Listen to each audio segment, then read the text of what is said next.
Doctor कहले gall bladder T काटिबाकू पड़िबो आउ सेही मुहूर्तरू मनरे गोटिए भय मु एबे नॉर्मल लाइफ जी पारिबी तो जदि आपणकर किंबा फैमिली रो काहार गॉल ब्लाडर स्टोन इश्यू अछि ताहाले एई वीडियोटी की शेष पर्यंत देखंतु। सत्य कथा हला गॉल ब्लाडर रिमूव परे मध्य अनेक लोक कंप्लीटली नॉर्मल लाइफ जीउछंती कारण आम लिवर पे मध्य बाइल जूस तैयारी करूथाय।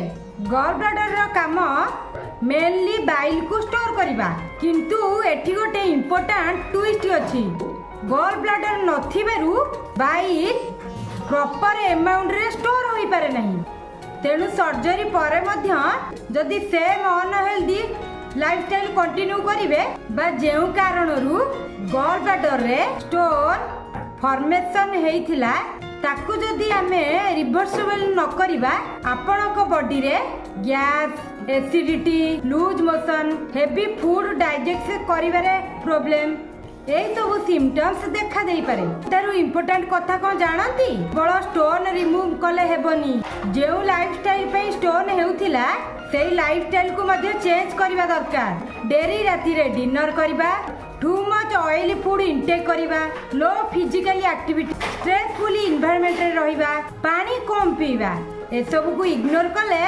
फ्यूचर रे बॉडी आउ अधिक प्रॉब्लम को जाई पारे। सर्जरी पर डर नुहे फोकस करंतु हेल्दी लाइफस्टाइल ऊपर।